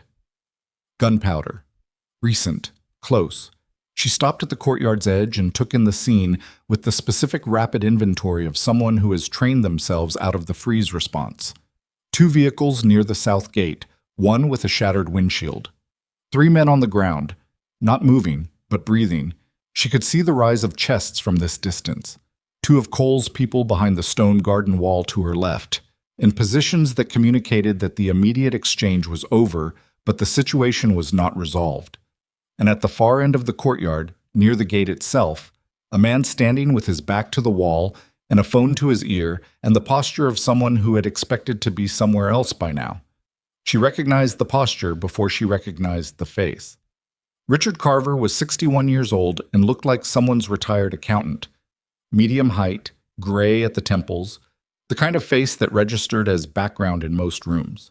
That was, she understood, entirely deliberate. He had spent 30 years cultivating inconsequence as a surface, while operating beneath it with a precision that her father had called, with genuine admiration, architectural. She had not seen him since her father's funeral. She had stood across a room from him for 40 minutes and said 3 words to him, and had understood in those 40 minutes the full scope of what she was walking away from. He lowered the phone when he saw her. He looked at her for a moment. Then he said, "Elena." "Richard," she said. She walked across the courtyard toward him, not fast, not slow. The pace of someone who had decided that the distance between them was going to close and had chosen the terms of how. "You're not supposed to be in this building," he said. "Provisional delegate status," she said. "Confirmed at 7 this morning." Something moved behind his eyes. The calculation running and arriving somewhere he hadn't anticipated. "Daniel," he said. "Daniel," she confirmed. He looked at her with the expression of a man updating a model he'd believed was complete. "He's been off the grid for 4 years." "So have I," she said. "We had that in common." She stopped 6 feet from him, close enough to see the specific quality of his stillness, which was not calm. Calm was something you arrived at. This was something he was holding in place with effort. Behind her, she could hear Cole's people moving, repositioning, and she knew without looking that they had him contained, without showing him that he was contained, which was the correct play. "The recording didn't land," he said. "Not accusation, just accounting." Osei still has it, she said. She just can't use it anymore because the unedited version is now in the summit record, and 3 independent delegates have already requested copies. He absorbed this. The shell structure is also in the record, she said. Beneficial ownership chain, 11 months of coordinated actions against Volkov assets, the Harmon Street timing, the vendor termination coordination, all of it. She paused. You spent 14 months building something very precise. It was good work. The layering on the subsidiary contracts was genuinely hard to trace. But you traced it, he said. I had time, she said. He looked at her for a long moment. Behind him, through the iron gate, she could see the access road and the staggered vehicles and the specific geometry of a situation that had run out of directions. You walked away from $4 billion, he said. You walked away from everything your father built. You lived as a waitress. He said it without contempt, which surprised her. He said it like a man genuinely trying to understand an equation that hadn't resolved for him. I've spent 4 years trying to understand that. I know, she said. And this? He gestured, a small controlled movement that encompassed the courtyard and the summit building and the shattered windshield and everything that had preceded this moment.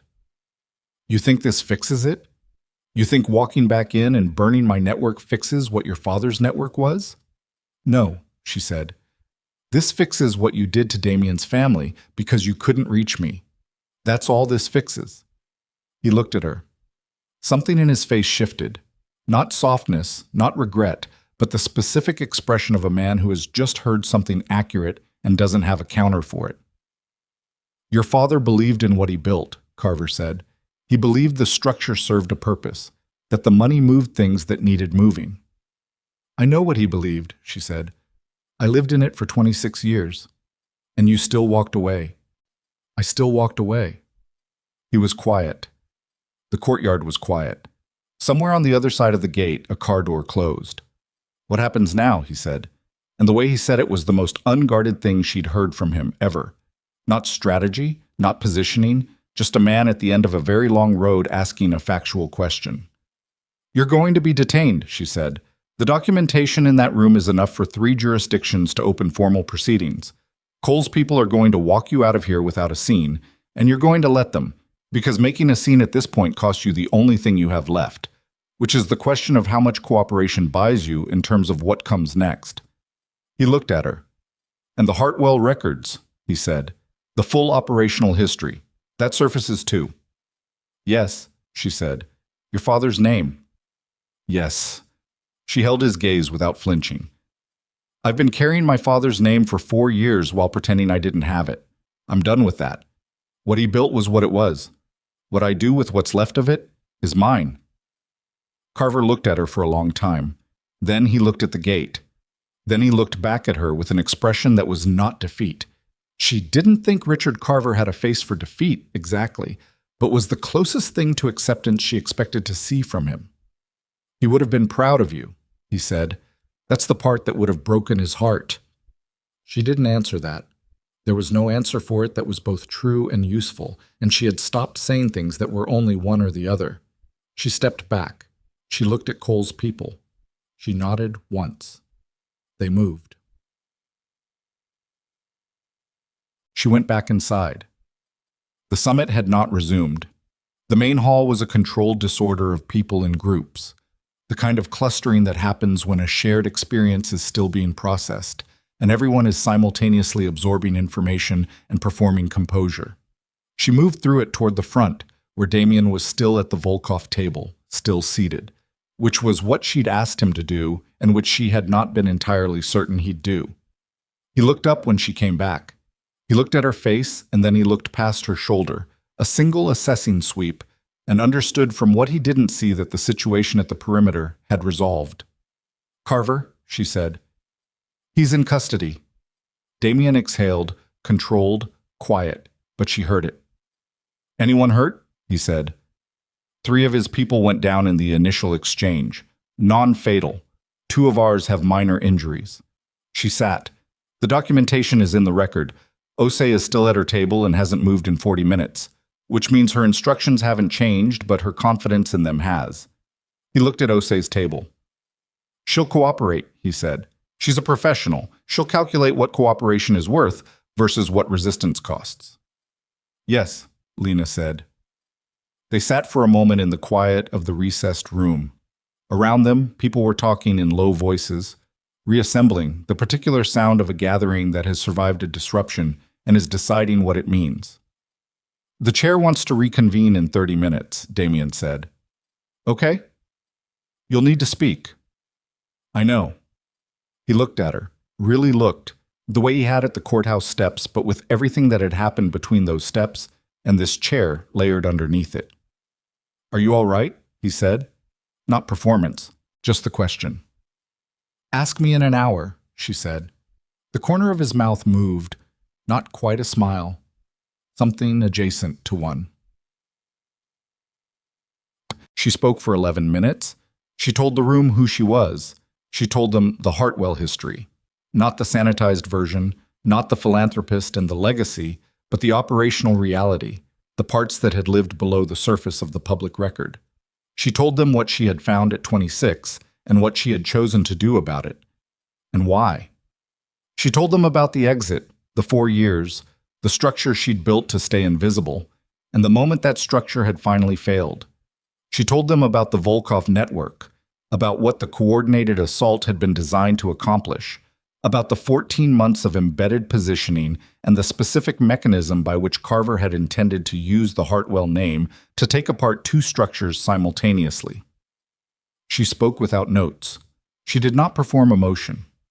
She kept her voice at the register she used when the facts were sufficient and ornamentation would only dilute them. When she was done, the room was quiet. The gray-haired chair from Zurich looked at her for a moment. Then he said, "The chair thanks Ms. Hartwell for the disclosure. The submitted materials will be formally entered into the summit record and referred to the appropriate bodies for review." He looked at the room. "This assembly will recess for 1 hour." People began to move, and in the movement, something happened that she hadn't predicted, not because she'd failed to account for it, but because some things don't fit into accounting. The woman who had stopped at the bar during the gala, the woman with the significant jewelry and the significant posture who had said, "You're very calm." She came to the Volkov table, and she looked at Lena, and she said, "Well," in a tone that encompassed a great deal, and then she shook Lena's hand with a firmness that communicated something the room could see. And then the man beside her did the same. And then a third person. It was not a flood. It was not a unanimous demonstration. This was a room full of people who calibrated their expressions of allegiance with the precision of people who had learned what premature commitment cost. But the current in the room had shifted, and the people who read currents for a living felt it, and they responded the way people in that world respond, incrementally, measurably, in ways that would only be fully clear later. Damien stood beside her through it. He shook hands. He said the right things. He did it with the controlled ease of a man who had spent his life in rooms like this, and she watched him and understood that whatever else this marriage had been and whatever else it was going to become, he was very good at the part of it that was public, and she was very good at the part of it that was invisible, and that the combination of those 2 things had just proven itself in a room with 63 witnesses. Vivian found her at the corridor during the recess, not the same corridor she'd used to reach the courtyard. This one ran along the north side of the building, with windows that looked out onto the formal garden, and the light through them in the late morning was clean and direct, and showed everything plainly. Vivian looked at her. She had the face of someone who had been in the hall for 11 minutes listening to a woman explain things that Vivian had not fully known, and who had integrated that experience without showing it while it was happening, and was now, in the privacy of a corridor, allowing herself to process it. "Your father," Vivian said. "Yes," Lena said. "You've been carrying that." "For 8 years, the last 4 outside it." Vivian looked out the window at the garden. Her profile in the clear light was the profile of a woman who had also carried things. Lena knew enough now to know that, to read the specific weight in the set of her jaw and the controlled hold of her shoulders. "I owe you an accounting," Vivian said. "You don't?" "I do." Quiet, firm, the tone of someone who had decided something and was not going to be redirected from it. "What I did at the gala, what I did in that house from the first morning, the schedule document, the bar, She paused, and the pause was the pause of a woman who rarely sat with her own actions long enough to feel their full weight. I made a decision about who you were before I had any information that justified the decision, and I used my position in that house to make you feel it every day. Lena looked at her. You want me to tell you it's fine, Lena said. No, Vivian said. I want to tell you it wasn't. She looked at Lena directly. It wasn't fine. It was cruel in the particular way that women with power are cruel to women they perceive as threatening, by making them invisible in public and inescapable in private. And I knew what I was doing while I was doing it. The corridor was quiet. Through the window, a bird landed on the garden wall and sat there for a moment and was gone. Why are you telling me this? Lena said. Not accusation. Genuine question. Because I watched you walk into that courtyard alone and come back with the situation resolved, Vivian said. And I watched you stand in front of that room and tell the truth about things that cost you something real to say. And I have spent 40 years in rooms full of people who call themselves powerful, and I know the difference between someone performing strength and someone exercising it. She paused. You have never once performed it. Not with me, not at the gala, not today. Lena looked at her for a long moment. Your son is the same way, Lena said finally. You should know that. In the study at 2 a.m, in the garden at 5:30, he never performs it either. He just does what needs to be done. Something in Vivian's face moved, maternal and unguarded and quickly managed, but it had been there. I know, she said. He gets that from his father. A pause. And now, apparently, he's chosen a woman who does the same. The word chosen landed differently than it would have 2 weeks ago. We'll see what he chooses, Lena said. After today. Vivian looked at her. He already has, she said. He stayed in that room when you told him to. He has not stayed in a room because someone told him to since he was 11 years old. She smoothed the sleeve that was always smooth. Don't underestimate what that means. She walked back toward the hall. At the turn of the corridor, she stopped, not fully turning, her voice carrying back clear. The East Wing room, she said. It was the wrong room for you. I chose it deliberately. I'll have your things moved to the main wing when we return. A pause. If you want. Lena watched her go. Yes, she said, to the empty corridor. Cho. They drove back in the same 2 vehicles. The light had changed by late afternoon. Lower, warmer, the specific quality of autumn light that makes even familiar landscapes look considered. She sat in the back seat beside Damien and watched the countryside move past the window and let herself be tired in a way she hadn't allowed during the preceding 5 days. He didn't talk for a long time. Neither did she. The silence between them was not the silence of the courthouse steps. That had been the silence of strangers performing neutrality. This was something else. The silence of 2 people who have been through a specific terrain together and don't need to narrate it to each other. After a while, he said, What happens to Hartwell Global? She had been thinking about this for 4 years. She had not had an answer for most of that time, which was part of why she'd walked away. Because the thing she'd inherited was too tangled to keep and too large to simply abandon, and she hadn't known what a third option looked like. She knew now. The legitimate holdings get restructured, she said. There are real assets there. Infrastructure investments, logistics, some pharmaceutical distribution. Things that operate cleanly and employ people who didn't choose who their employer's employer was. She looked at the window. The entities that were connected to my father's less visible operations get unwound. Whatever the legal proceedings turn up gets turned over. Whatever's left, I merge with the Volkov network. Damien was quiet for a moment. You want to merge? You have an underground network that's been looking for a path to legitimacy for 10 years, she said. I have a legitimate structure that's been hollowed out by the weight of its own secrets. Between the 2 of us, we have something that might actually hold. That's a very practical argument, he said. I'm a practical person. You're a practical person who spent 4 years as a waitress and wrote 11 pages of logistics analysis at 3 a.m. and walked alone into a courtyard to face a man who'd been dismantling everything around you. She looked at him. That last part was tactically correct, she said. He needed to see me without backup. It changed the calculation. I know why you did it, he said. I'm not criticizing it. He looked at her with the direct, unmanaged look that she had come to understand was his actual face. Not the controlled public surface, but the thing under it. I'm telling you that I see the kind of person you are, and I'm done pretending this is only an arrangement. The car moved through the afternoon light. Outside, the trees thinned and the road opened. She looked at him for a long time. I came into this house carrying everything I shouldn't have been carrying, she said. I lied by omission to a man who deserved better from the start. I brought a threat through the door I was supposed to be safe behind. Yes, he said. You did all of that. And you're still… Yes, he said. She held that. She held it the way you hold something you've been waiting a long time to put down, carefully, with both hands, aware of the weight of it only now that you're finally still. Okay, she said.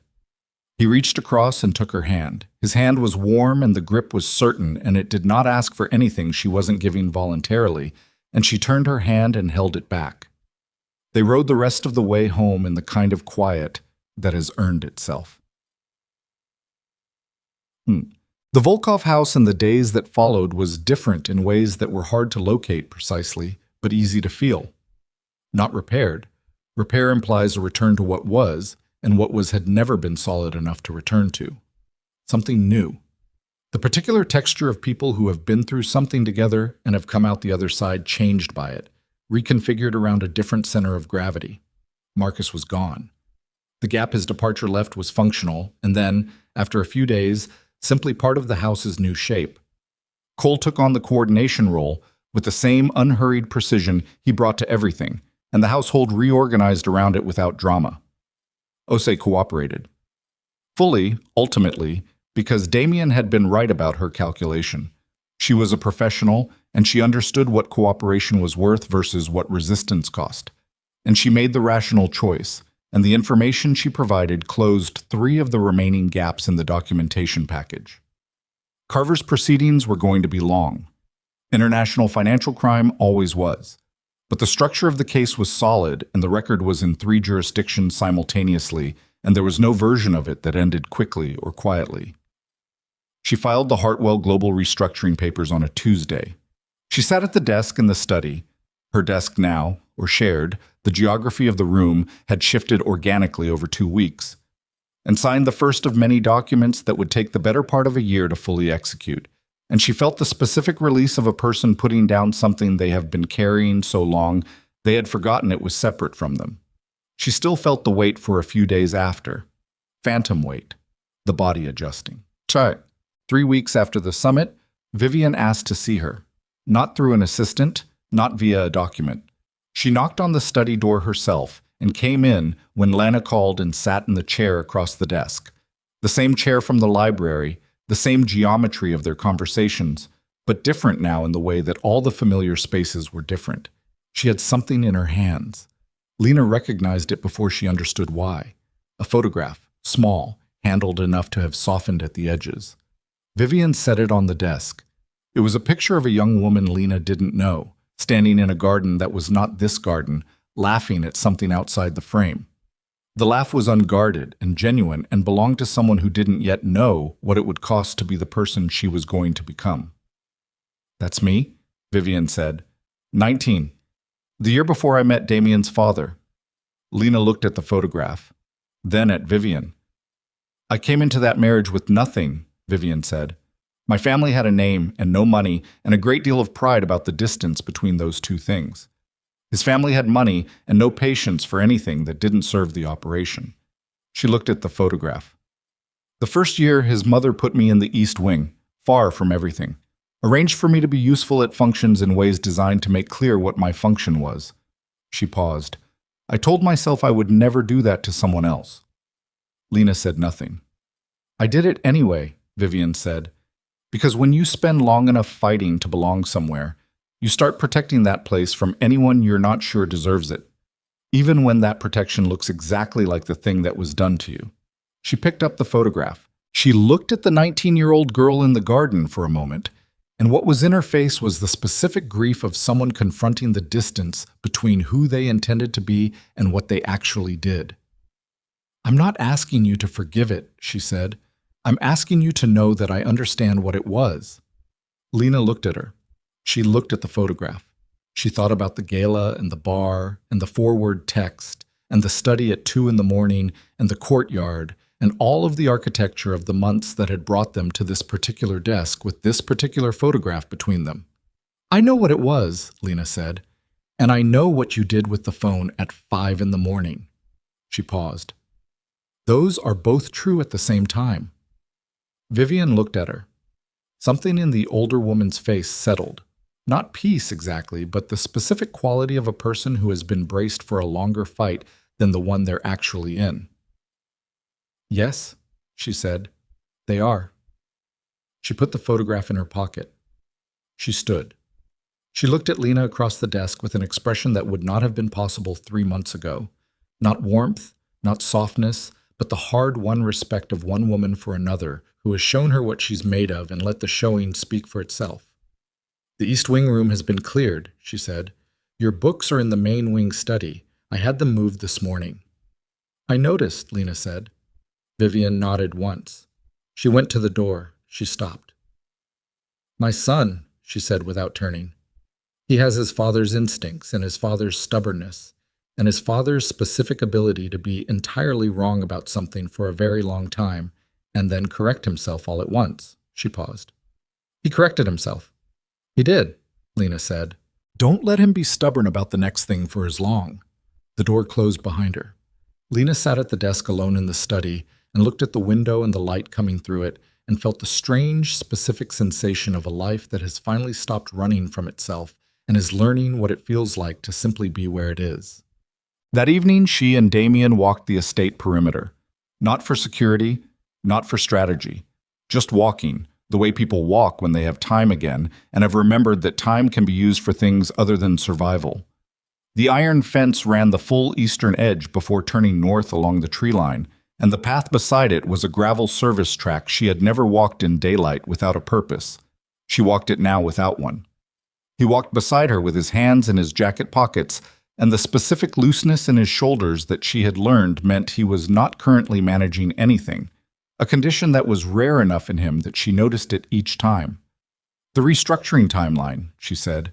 The legal team thinks 14 months to full completion. That's fine, he said. It's going to be complicated in the middle. The unwinding process will attract attention. Probably. You're not worried, she said. I've been worried for 8 straight months, he said. I'm taking a week off from it. She looked at him. A week? Maybe 10 days. She looked at the tree line. The light was nearly gone now, the last of it running along the tops of the trees in a thin amber line before the dark moved in. She could hear the fence creak slightly in the wind and the gravel under their feet, and the distant sound of the house settling into evening. My father used to walk the perimeter of our estate, she said, every evening. I used to think it was about security, checking the edges. She paused. Later, I understood it was the only time he was alone. Damien was quiet. I don't want to become that, she said. Someone who can only be alone at the edges of things. You're not, he said. You're here. She looked at him. That's not a small thing, he said. Choosing to be somewhere, after what you've been doing for 4 years.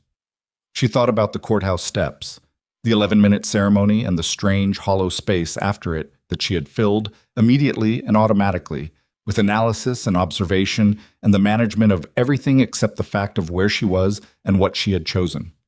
She had not allowed herself to simply be in it. She had not allowed herself to be anywhere, not fully, not for a very long time. She was here now. She was here, and the light was going, and the gravel was cold under her feet, and beside her was a man she had not expected to matter, and who mattered anyway, and behind them was a house that had tried to be hostile and was learning, slowly, to be something else. She took his hand the way he had taken hers in the car, without asking, without negotiating, just the decision made and expressed through the simple fact of reaching. He held it without making anything of it. They finished the perimeter in silence and turned back toward the house, toward the warm windows and the evening and the long, unfinished work of building something out of all the things that had been taken apart.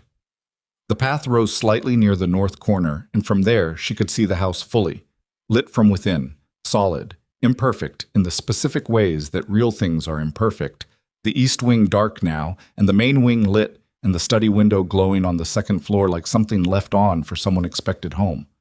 She looked at it. She had spent 4 years learning to disappear, and she had disappeared so well that she had nearly lost the thread of herself in the doing of it. And then she had walked into a courthouse and said 11 words in front of a man named Gerald and moved into a house that wanted her gone, and she had stayed, not because she'd had nowhere else to go, but because something in her had recognized, below the level of strategy, below the level of self-protection, the outline of a life worth fighting for. She had fought for it, badly at first, with too much concealment and not enough honesty and the specific kind of courage that expresses itself through competence rather than vulnerability, which was the only kind she'd known how to use. She was learning the other kind. "Come inside," Damien said. She looked at the house one more time, then she looked at him. "Yes," she said, and she went in.